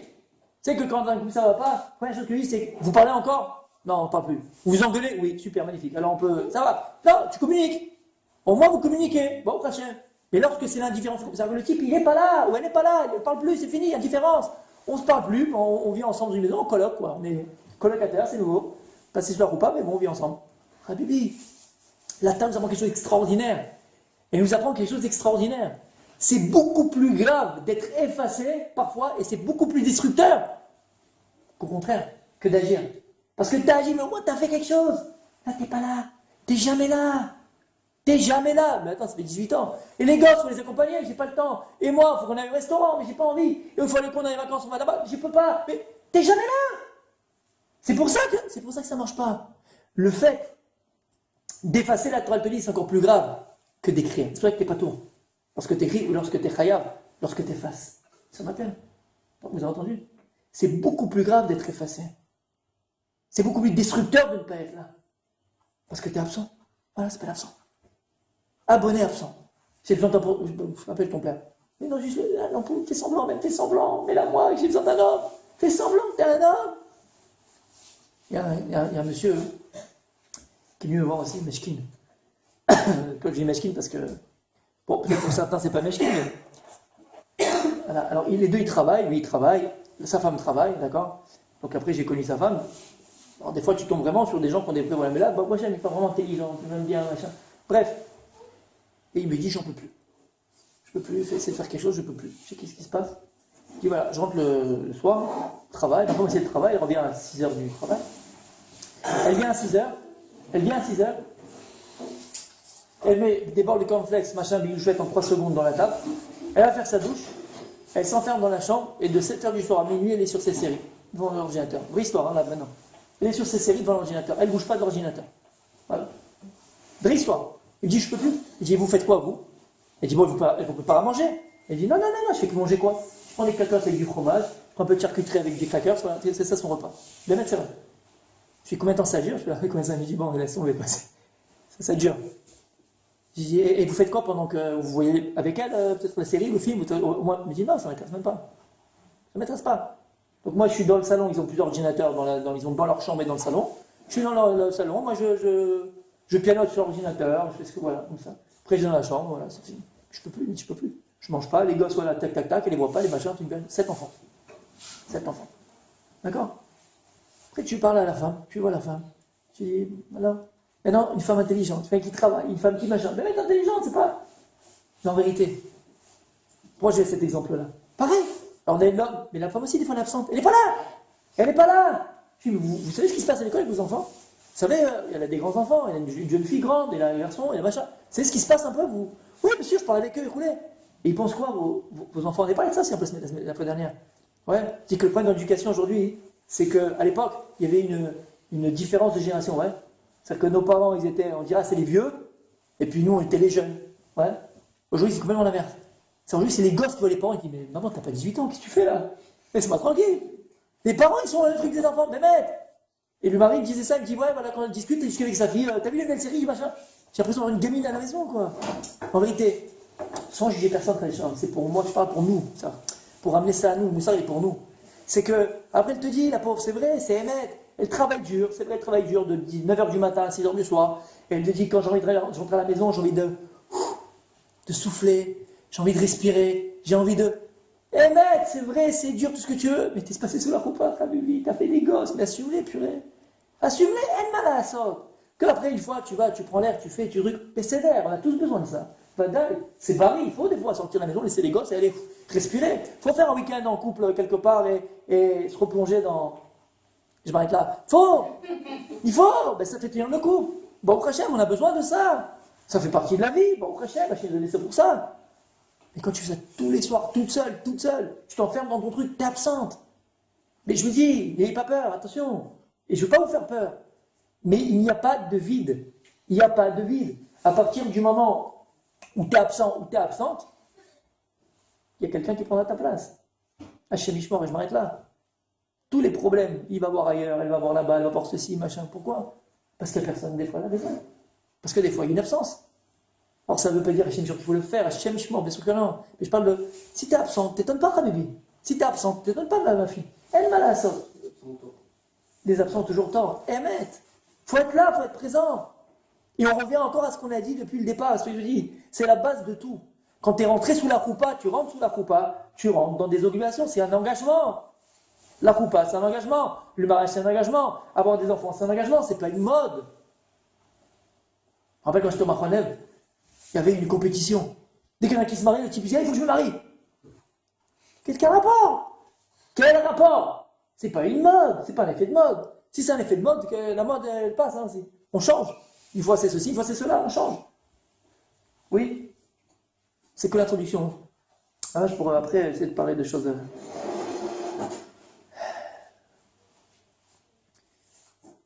Et l'important du Shalom Bayit, terminé avec le Shalom Bayit. L'important du Shalom Bayit, comme on dit, c'est la base. C'est la base, c'est la base, c'est la base de tout. C'est pas le but en soi. Dit dans la Tfila, dans le Shemona Israël. À la fin, on dit Sim Shalom, d'accord? À la fin, qu'est-ce qu'on dit? Hachem, Oz la Moïten, Hachem Evaret Tamo, Bachanam. Parce qu'on était le secret de la bracha, le secret de la réussite, dans tout, au niveau personnel, au niveau de son couple, quand on se construit une chose, c'est quoi? C'est le Shalom. Parce que le Shalom, c'est quoi qu'on a dit? C'est une plénitude intérieure. C'est une plénitude intérieure personnelle, une plénitude intérieure dans la maison. Lorsqu'il y a une plénitude, c'est quoi la plénitude? C'est quoi le Shalom intérieur? Shalom, vous avez dit encore une fois, Shalem, c'est exactement ça. Pourquoi c'est Shalem? Parce qu'en vérité, vous savez, de la même manière que nous, comment nous on marche, alors aussi on marche dans son couple, c'est qu'il y a toujours deux nous, il y a deux moi, vous avez deux vous. Oui? Au niveau psychologique, au niveau de psychologie, psychique, du Vèche aussi, au niveau psychologique, c'est quoi les deux vous? C'est quoi les deux moi, le psychologique? On va pas faire de la psycho, mais. Hein? C'est quoi? C'est le conscient et l'inconscient. Même au niveau maintenant, nafshi, de l'être. Nefesh, c'est quoi? C'est quoi le niveau nafshi? Il y a le véritable moi, il y a quoi? C'est quoi? Donc allez-y. Nefesh, non? Mais c'est quoi? Dans le nefesh, même le nefesh, il se dédouble. Il y a toujours le véritable moi, ce que je suis véritablement, et il y a mon autre. On appelle ça le Yetzirato et Yetzirara. D'accord? Oui. Il y a ces deux notions. Une personne, elle peut être très très gentille, mais très méchante. Une personne, elle peut être très très pieuse, aussi très rachat. Et en général, les personnes qui ont une tendance à être très très très tzaddik, si Chad Shalom, ils tombent, ils deviennent très très très très rachats. C'est toujours les extrêmes en vérité. Pourquoi? Parce qu'on a tous ces deux notions en nous. Psychologiquement parlant, au niveau de l'être, on a toujours ces deux choses-là. Oui. Donc on a deux entités en nous. Pareil dans un couple. Il y a l'homme et il y a la femme. C'est toujours deux entités. Oui. Maintenant, c'est quoi le shalom? C'est quoi le shalem? C'est quoi être entier? C'est arriver à faire un véritablement avec ce que je suis véritablement. Et ça s'appelle en français être bien dans ses pompes. C'est quoi être bien dans ses pompes? C'est que je suis ce que je suis. Je suis ce que je dois être. Je ne joue pas la vie d'un autre. Je me baratine pas. D'accord? Je ne joue pas un jeu. Je ne suis pas un robot. Je ne fais pas semblant. Je suis moi-même. Être soi-même, c'est quoi? C'est être bien dans ses pompes. C'est être soi-même. C'est être shalem. Et lorsque tu es shalem, tu es shalom. Et tu vois que lorsque tu es shalem, donc tu es shalom, en paix intérieure, mais tu réussis dans tout. Pourquoi? Parce que tu es sur l'orbite. Tu es vraiment dans le délire. Tu es vraiment dans le chemin que tu dois emprunter. Donc tout ce que tu fais, tu le réussis. C'est ça la shlemut. Lorsqu'on arrive dans le couple, être shalem, l'homme et la femme, Béhémet, c'est cette complémentarité dans le couple, qui fait qu'il y a une base qui s'appelle le shalom bayit. Alors il y a cette plénitude dans le couple. S'il y a cette plénitude dans le couple, Hachem oz la moïten, Hachem yoretamo, ba shalom. Et donc le shalom bayit, pourquoi il est important le shalom? Parce que c'est la base de la bracha. Ta parnassa dépend de ton shalom bayit. Même ta santé, elle dépend de ton shalom bayit. Parce que lorsque tu t'engueules, ça va pas, on se truc, les assiettes, les machins, et tu te ronges. Et tu te ronges, et pourquoi il m'a fait ça? Pourquoi elle m'a fait ça? Et c'est que des soupçons, et c'est que des amertumes, c'est que des rancœurs, c'est que des remords. Et ça tue la santé, tout ça, non? Oui ou non? Ça tue la santé. Au contraire, lorsqu'il y a une complémentarité, lorsque le shalom, lorsqu'on est shalem, lorsqu'on fait un béhémet dans le couple, il y a le shalom, alors il y a la bracha matérielle, spirituelle, dans les enfants. Quelqu'un qui m'a dit, il faudrait faire aussi des cours de chinour. Ouais. Faire des cours sur l'éducation. C'est important l'éducation. Le vadaï. Vous savez que c'est quoi la base de l'éducation? C'est Shalom bayit. Le vadaï. C'est vadaï. Des enfants qui ont grandi dans une maison où Béhémet, depuis petit, il a vu son père engueuler sa mère, et que sa mère insultait son père, et que c'était les assiettes, et on va divorcer. Ça fait 20 fois qu'ils ont fait divorcer les gars, et maintenant ça fait 40 ans de mariage, bon Hachem. Et on va faire ceci, on va faire cela, et machin, et bibi. Ah bibi, tu vis pas tout ça, les enfants ils ont des séquelles. Qu'est-ce que tu crois? Qu'est-ce que tu veux? Qu'est-ce que tu penses? Que l'enfant il est là? C'est un objet? C'est inerte, il n'entend pas, il ne vit pas, il n'a pas de sentiments, il regarde, il s'engueule, il dit tout va bien, moi je vais, hein, je vais. C'est pas comme ça la vie. C'est pas comme ça la vie. Donc comprends une chose. On ne peut pas parler de shalom bayit, on peut parler de couple si, à la base, on ne comprend pas que le couple c'est un travail. Lorsque deux personnes se marient, on leur dit binyan adéad. Binyan adéad. Que votre couple soit un bâtiment, un binyan, une construction adéad pour l'éternité. Pourquoi on dit binyan adéad? C'est qu'on dit que tout celui qui est joué khatan et kala le jour de leur mariage, c'est keilou bana. C'est comme s'il avait construit une pierre de Jérusalem, du Beth Amikdash. Vous vous rendez compte ce que ça veut dire? Lorsque tu vas à un mariage, tu réjouis le khatan et la kala, c'est comme si tu viens et tu construis le Yerushalayim Shel Mala, spirituel d'en haut. C'est ça que ça veut dire. Donc on voit que le couple, la maison, elle est comparée à quoi? À un binyan, à une construction. Maintenant, comme toute construction, si tu veux que ton binyan, que ton bâtiment, que la construction, ce ne soit pas à tour de Pise, même si c'est la mode, hein. Il y a beaucoup de touristes, c'est sympa, on fait des photos devant, et tu veux que c'est un beau binyan qui dure, avec des bases solides, un beau binyan. Il faut savoir comment le construire, il faut savoir comment travailler, il faut savoir qu'il y a des règles, il faut savoir comment il faut travailler. C'est un travail, c'est un travail. C'est pour ça que je reviens à ce que j'ai dit tout à l'heure. Ce couple-là qui était venu me voir, je l'ai dit à la femme Béhémet, ça me fait beaucoup de peine, mais je lui ai dit vraiment, je lui ai écouté, divorcer. Je lui ai dit franchement. Ou sinon aller voir quelqu'un d'autre, peut-être plus faire quelque chose, je ne peux rien faire pour vous. Des enfants? Ils avaient des enfants. Tout à l'heure, vous avez dit que à partir du moment où il y a des enfants, c'est forcément le ziboug. Ah, c'est forcément. Mais si cet abruti ne le comprend pas, Mania, c'est avoir un autre ziboug. Non, pas du tout. Il n'y en a qu'un. Non, il n'y en a pas qu'un. Il n'y en a pas qu'un. Mais il y a plusieurs zibougim, c'est pas le cours de maintenant, mais juste pour vous répondre, la Gemara dit il y a plusieurs zibougim. D'accord? Mais il y a un ziboug rishon. Ce ziboug rishon, ce premier ziboug, c'est celui qui est le plus adapté à moi en fonction de ce que j'étais avant de venir dans ce monde-là. Et l'erreur, ça n'existe pas? L'erreur existe. D'accord. L'erreur existe. La Gemara, elle en parle. Si vous en parlez, juste dans le. Voilà, pour répondre à cette question-là, la Gemara, elle est dans Moed Katan. La Gemara, elle dit, raconte l'histoire. Pour répondre juste la parenthèse, je la ferme. La parenthèse, bien sûr. Et la Gemara raconte qu'il y avait un type Il était là, il a vu une jeune fille, il a dit, elle est belle, oh là là, je tombe amoureux d'elle, il a dit, il faut que je me marie avec elle. Il a commencé à prier pour qu'il se marie avec elle. Qu'est-ce qui s'est passé? Il l'a épousée. Maintenant, la Gemara, c'est une Mishnah, elle dit, vous savez que à Yom Tov, pendant les Chol HaMoed, d'accord, c'est comme un Yom Tov. Normalement, quand c'est Sukkot, 7 jours de Sukkot, ou Pessah, pendant les 7 jours, on n'a pas le droit de travailler normalement. Midoraita. Rabbanan et Chachamim, ils ont vu qu'on ne pouvait pas tenir pendant 7 jours de ne pas faire les choses. Donc il y a Chol HaMoed, que le premier et le dernier. Et on peut faire certains travaux, d'accord? Donc c'est fait. Et il y a écrit par contre, on a le droit de se fiancer pendant Chol HaMoed. D'accord, on a le droit de se fiancer. Elle m'a dit, pourquoi? Elle m'a dit, Shma, ikademenu acher. De peur qu'il y a un qui va venir, il va te devancer, il va te piquer ta femme. C'est bizarre, hein? Et la Gemara répond, elle pose la question, elle dit, comment c'est possible? Alors la Gemara dans cette Sota, dans le Talmud de Sota, elle dit que 40 jours avant la venue d'un homme, sur terre, il y a une voix céleste qui proclame, bat ploni et ploni, cette fille-là pour ce garçon-là. Donc c'est déjà prédestiné. Alors comment tu me dis qu'un type il peut te la voler? C'est prédestiné de... Puis avant la conception de l'enfant. C'était ça là pour toi, oui. Vous comprenez la contradiction? Qu'est-ce qu'elle répond la Gemara? Elle dit non, de peur qu'il va être devancé. Berachamim, par la tfila, par la prière. C'est-à-dire qu'un type, Béret, c'est pas son zivouk cette femme, c'est pas son zivouk. Mais il dit, tu fous moi. Il a rencontré sur l'escalator de l'aéroport. Ouais. Il dit, ah, c'est elle.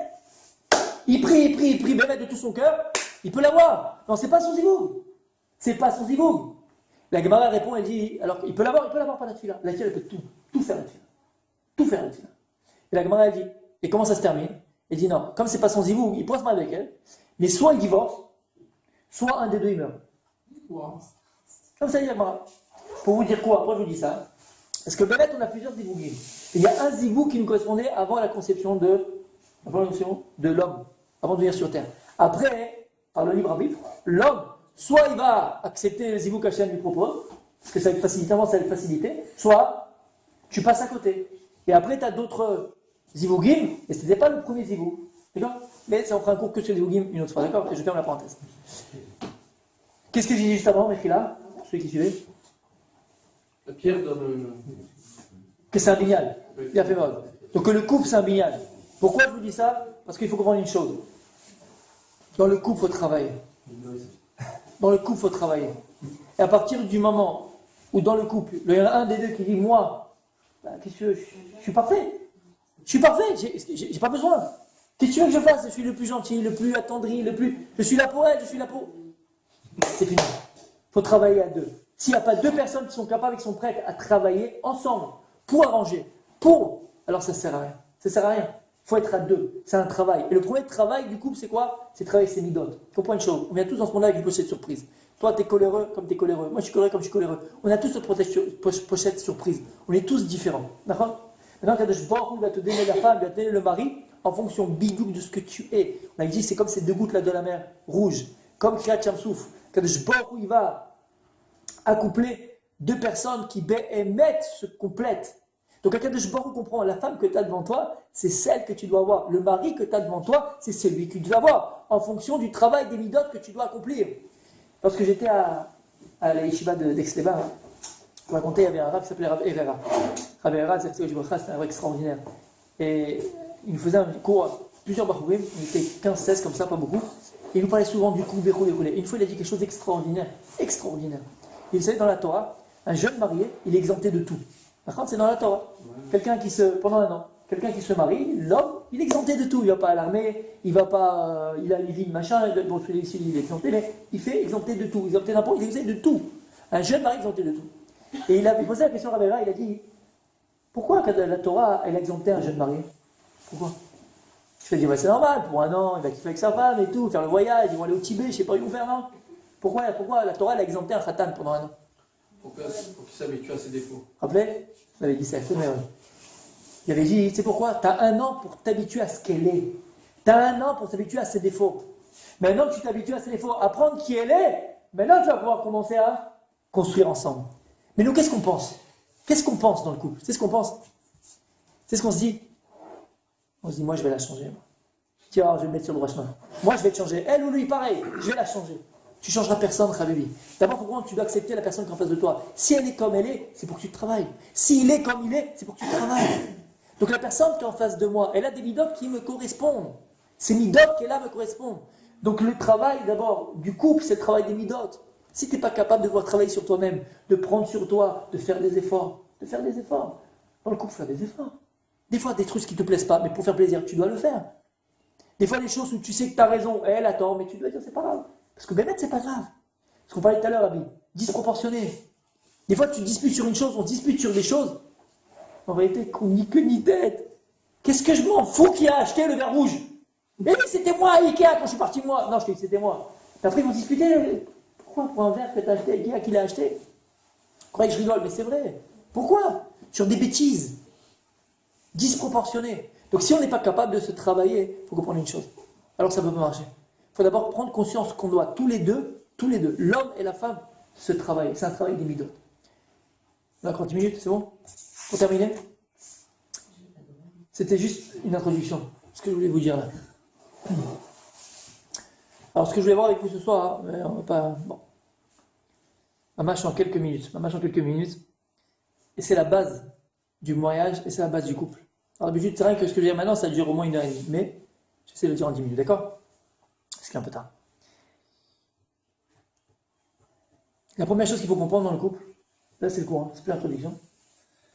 La première chose qu'il faut comprendre dans le couple, c'est que le couple, c'est deux entités différentes. Un homme et une femme. Alors ça veut dire quoi? Ça veut dire quoi qu'on est deux entités différentes? Vous savez que... Je vais vous poser la question. Je vous pose une question. C'est quoi pour vous le mariage? Alors là, c'est un peu chaud parce qu'il y a vos conjoints respectifs. Là, ça fait... C'est quoi pour vous? C'est quoi le mariage? Prendre une épreuve. D'accord. Super. Magnifique. Le mariage, c'est une épreuve. Le mariage, c'est la galoute? C'est la prison? Alors, c'est quoi le mariage? Hein? Partager la... On faire un bout de chemin avec...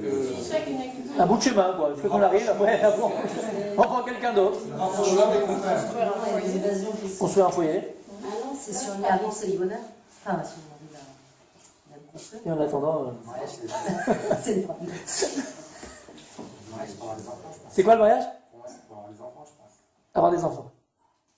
D'accord? C'est quoi le mariage? Sans se marier, hein. C'est une obligation de la Torah. C'est une obligation de la Torah? Pas pour la femme. C'est le maître, on doit se marier. Mais non, mais c'est quoi le mariage? C'est quoi le mariage? Trouver sa moitié. Trouver sa moitié. Ok, mais non, je parle du mariage en lui-même. C'est quoi le mariage? Le mariage, c'est une Pas tranquille. C'est une construction. C'est une construction. Émettre, c'est vrai, c'est une construction. C'est vrai, c'est une construction. Déjà, c'est bien ça. C'est une construction le mariage. Émettre. Un engagement. Un engagement. Émettre. Très vrai. Stéphane, c'est quoi le mariage? C'est quoi? C'est quoi le mariage, ça dit? Hein? T'as peur, hein, t'as peur. Question piège.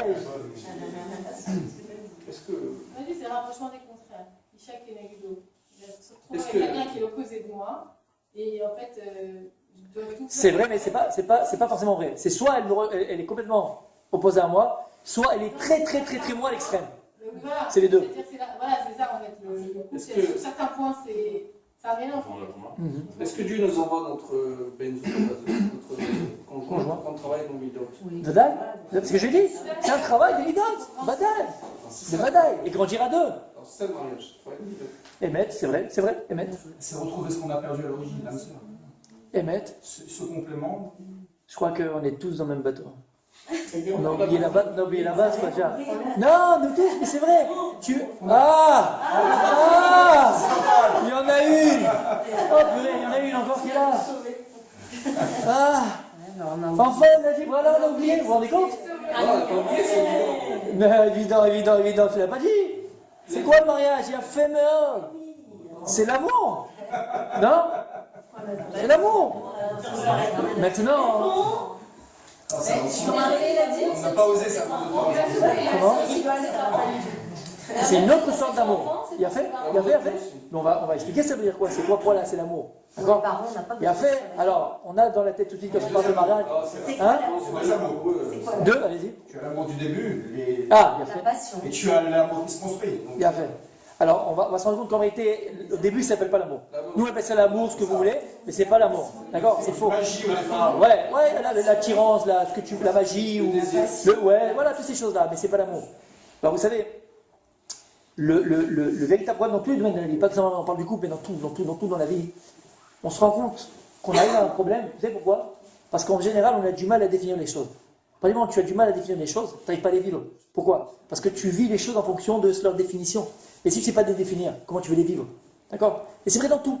Alors là, en l'occurrence, lorsqu'on parle d'amour, ok? On parle d'amour. Nous, dès qu'on parle d'amour, je parle vraiment de gars, je parle d'amour. C'est quoi l'amour? L'amour, c'est tout de suite.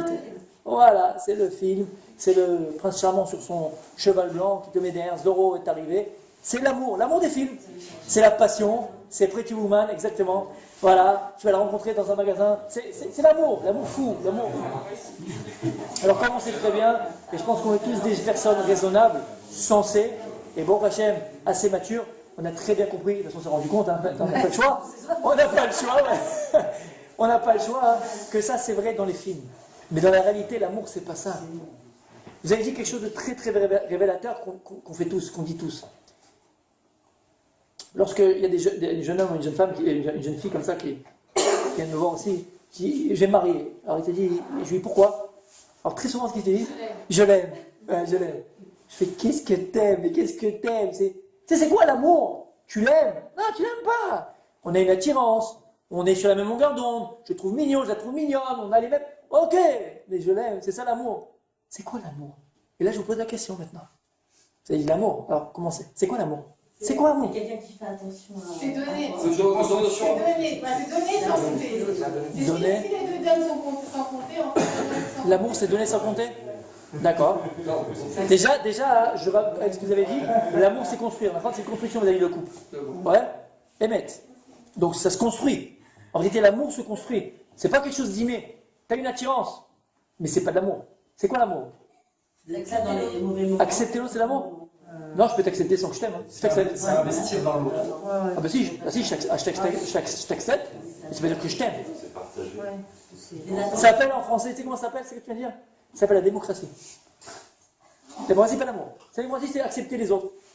Comme je veux faire ce que je veux, je te permets aussi de faire ce que tu veux. En vérité, je t'aime pas. Connaître l'autre. Connaître l'autre, c'est l'amour? Bien fait, j'entends. C'est un sentiment. C'est un sentiment, On d'accord. ressent, ça sent pas. Mais c'est quoi?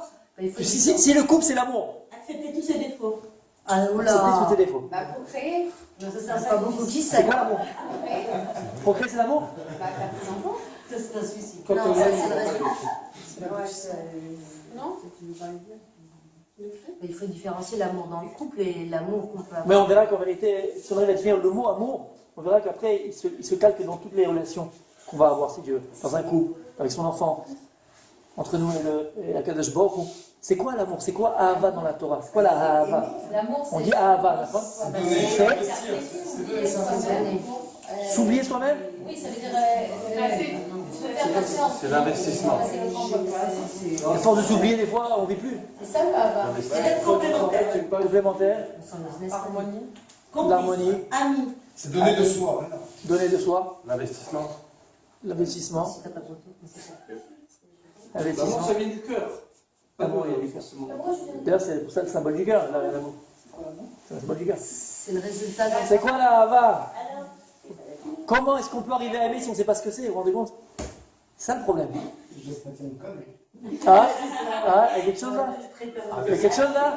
Vas-y, dis-le. Lâche-toi, n'aie pas peur. C'est pour le semblant. C'est quoi?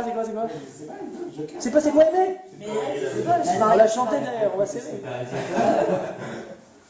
Combien c'est Hava en géométrie? 13. Ah bah, 13. Vendredi 13. C'est quoi? Travailler. Se travailler. Donc juste pour voir, regardez. Si on ne sait pas c'est quoi aimer, on ne sait pas c'est quoi Ahava, alors qu'on ne peut pas arriver à aimer. Ah, parce que chacun a sa définition. Et c'est ça le problème. Parce qu'elle va dire à son mari, tu m'aimes pas, mais si je t'aime. Mais en vérité, parce que tu n'as pas la définition, c'est quoi l'amour? Pour lui, l'amour, c'est colis, et pour elle, c'est quand tu fais attention à moi, tu me gâtes, tu me fais. Il n'y a pas que ça l'amour. Il n'y a pas que ça, c'est quoi l'amour? Tu n'as pas la même définition. En fait, il y a une seule définition de l'amour. Et si les deux ont la même définition de l'amour, ah ben ça va, ça marche, on sait c'est quoi aimer. Oui ou non? Alors c'est quoi l'amour? C'est quoi Ahava dans la Torah? Qu'est-ce qu'Hachem il te demande? C'est quoi la Ahava? C'est quoi la Ahava? Écoutez bien.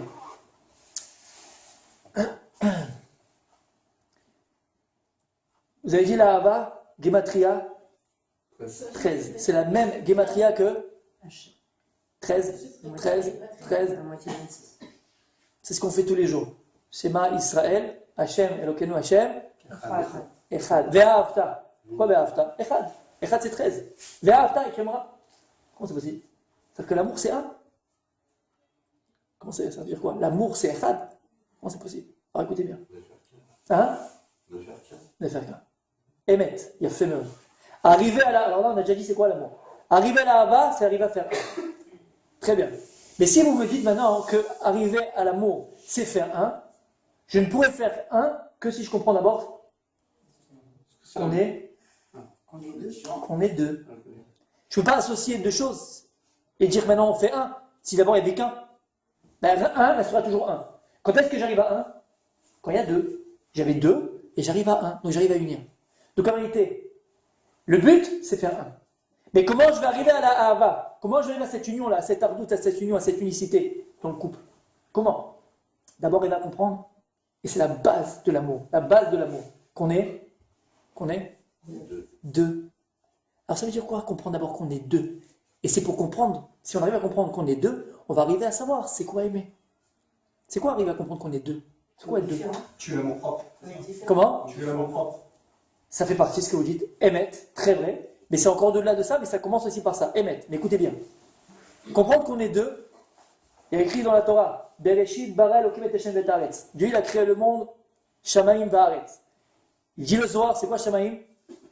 Il a fait. Mais c'est quoi le Shamaim, le symbole du Shamaim? C'est le Zachar. C'est quoi la Haaretz? C'est l'âme du garçon. C'est quoi la Haaretz? C'est la femme, il a fait. L'homme, c'est le Shamaim, parce que le ciel, c'est lui qui donne la pluie. C'est lui qui donne, il donne à la terre. L'homme, c'est le Shamaim. L'homme, c'est lui qui donne. La terre, c'est le symbole de la femme. Pourquoi? Celle qui reçoit. Donc on comprend que l'homme et la femme, ce sont deux entités complètement, diamétralement opposées. Un, c'est un donneur, un, c'est un receveur. Maintenant, je vous ai dit, le couple, c'est énorme. On va en parler une autre fois. Comprendre aussi que la femme, elle, en recevant, elle, donne. Et c'est un autre sujet. D'accord? En tout cas, il y a deux. L'homme et la femme. Shamaim Baretz. Même au niveau des pôles, ouais. C'est deux pôles différents, quoi. C'est le ciel et la terre, c'est complètement différent. Lorsqu'on fait les courses, on le voit bien. Elle s'arrête devant les prix, toi tu t'arrêtes devant ce que tu as envie de manger. C'est complètement différent, on pense différemment, on respire différemment, on réfléchit différemment. Des fois tu dis, mais comment tu penses comme ça? Comment c'est possible? Mais c'est normal, il ne t'étonne pas, c'est Shamaim Va'aretz. Shamaim Va'aretz. Il y a des kilomètres et des kilomètres entre vous deux. C'est normal, bien fait. Donc on comprend déjà qu'on est deux. Mais c'est quoi deux? Deux personnes complètement différentes. Lorsque Kadosh Baruch Hu a créé l'homme, il a écrit Betselem Elokim Baraoto. C'est quoi Betselem Elokim Baraoto? Dieu il a créé l'homme, Betselem Elokim, à l'image d'Elokim. On a dit Dieu n'a pas d'image, Dieu n'a pas de nom. Et c'est quoi Elokim? C'est quoi Elokim, le nom d'Elokim? Quelle perception il faut avoir? C'est Emet, c'est la nature, mais c'est autre chose aussi. Quand on dit Baruch Hashem Elokeinu melech haolam, quel kavanah il faut avoir? Bala yecholet kulo takif. C'est quoi? C'est Bereshit bara Elokim. Dieu il a créé le monde avec le nom Elokim. Ça veut dire quoi que Dieu il a créé l'homme avec le nom Elokim? Il a créé l'homme, avec le nom Elohim. C'est que lorsque Kadosh Baruch Hu il donne une neshama à un homme, une neshama à une femme, c'est quoi la neshama? C'est quoi la neshama? C'est le tselem Elohim. C'est la parcelle de Kadosh Baruch Hu. C'est une parcelle divine, c'est une partie d'Hachem. Alors c'est pas Dieu lui-même, c'est une émanation de Dieu. D'accord la neshama? Non, c'est quoi la neshama?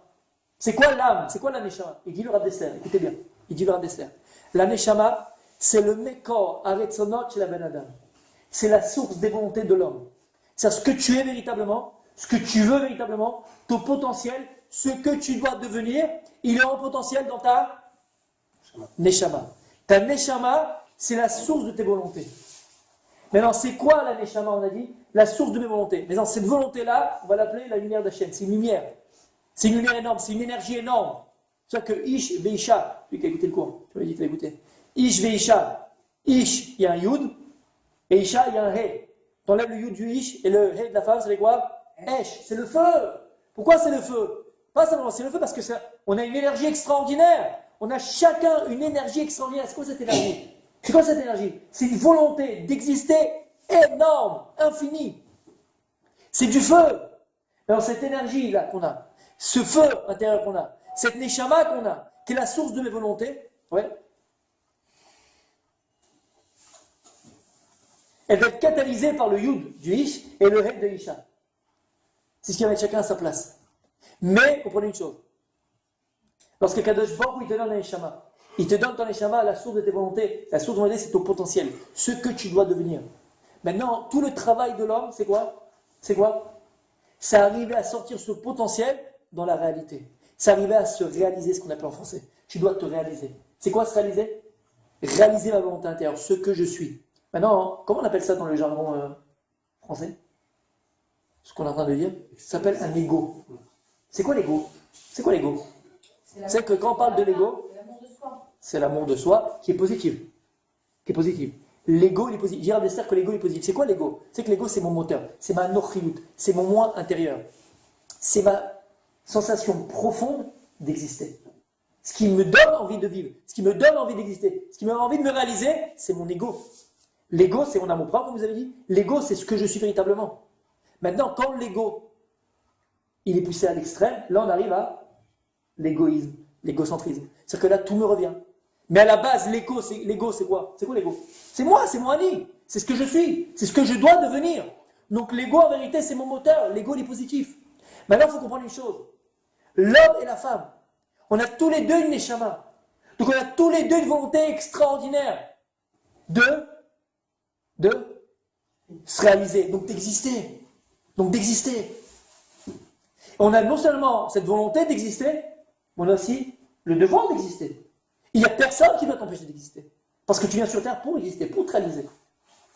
Maintenant, le problème, il est que cette volonté intérieure énorme, cet ego énorme qui vient de Maneshama, qui a un chelek lokimimal, qu'une parcelle divine, donc qui est infinie, elle veut infiniment se réaliser. Elle veut infiniment exister. Elle a tellement envie d'exister que parfois, elle a l'impression qu'on va l'empêcher d'exister. Et si maintenant, elle a l'impression qu'on l'empêche d'exister, qu'est-ce qu'elle fait? L'impression, dit bien? Eh bien, elle écrase tous ceux qui vont se mettre devant sa route et qui vont l'empêcher d'exister. Vous entendez ce que je dis? Maintenant, ce que je suis en train de dire là, c'est quelque chose de naturel. C'est-à-dire que c'est un devoir qu'on a tous d'exister, de se réaliser. Ça vient de mon ego, ça vient de ma neshama, ça vient de ma volonté. Je suis. Vous savez comment on dit je suis en hébreu? Hein? Ani. Et comment tu dis en français, je viens de le dire?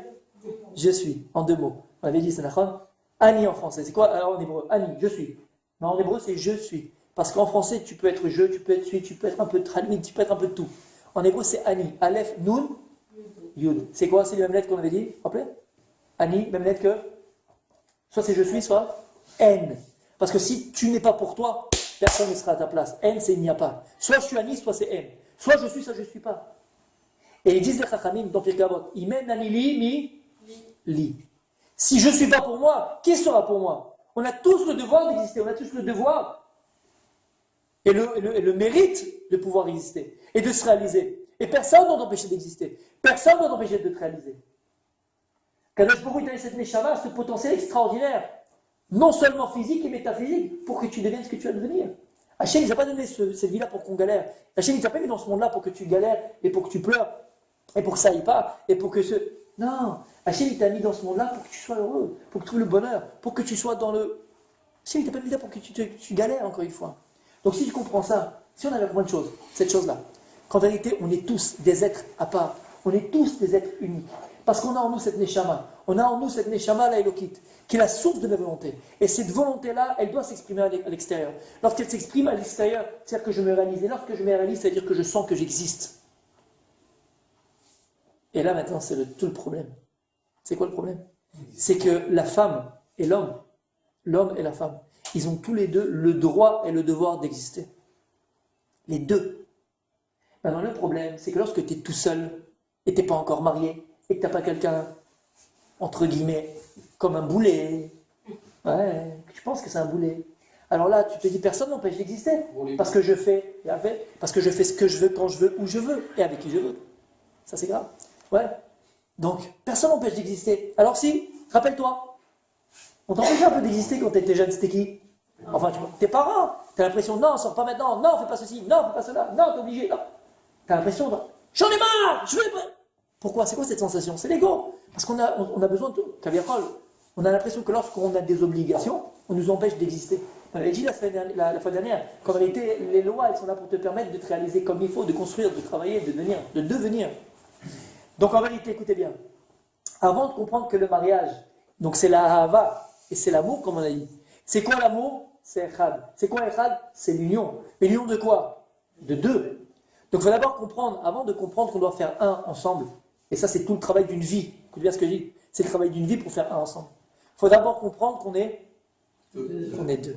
Et le véritable problème, il est que parfois, et très souvent, le problème du Shalom Bayit, il se situe à ce niveau-là. C'est qu'on a oublié qu'on était deux. Et comme il y en a un qui va avoir, un des deux, une envie, un désir d'exister plus que l'autre, parce qu'il va penser que l'autre l'empêche aussi d'exister, alors il va écraser l'autre, et donc il l'empêche d'exister. Qu'est-ce qu'on fait les vacances? On va à Marseille. Ça fait 18 ans qu'on va à Marseille, chérie, tu veux pas qu'on change? Ça fait 18 ans, tu veux pas qu'on... Ouais, c'est bon. Tu veux pas qu'on change un peu? Non, on va à Marseille, toujours pas. Pourquoi c'est toi qui existe tout le temps? Bon allez, on va à Ikea, on achète des nouveaux fauteuils. Quelle couleur? On les prend gris cette fois-ci. Je peux choisir cette fois-ci. Non, ça va, c'est bon, j'ai des bons goûts. Il peut pas exister un peu. Il peut pas exister, il peut pas choisir. Il peut pas avoir son nom. Il peut pas être là, il peut pas exister. Non, t'existes pas. Ah, mais après le soir, après 2 semaines, là, elle existe. Hein. Là, elle est là. Hein. Là, je te sens, là. Là, je te sens, chérie. Chérie, ah, t'existes. En fait, tu l'as fait exister quand tu veux, quoi. T'es Dieu. Hop, Alibaba. Allez, t'existes là pour là. Allez, pendant 2 heures, t'es là. Non, t'existes plus. Qu'est-ce que c'est que ça? Et vice-versa, pareil avec le mari. Pareil avec le mari, j'ai un exemple, la femme, le mari, mais c'est vice-versa. Comprends une chose. La personne ton conjoint que t'as en face de toi, il a autant le droit que toi d'exister. Et en plus, il a le devoir d'exister. Maintenant, c'est quoi l'amour? C'est quoi la hava?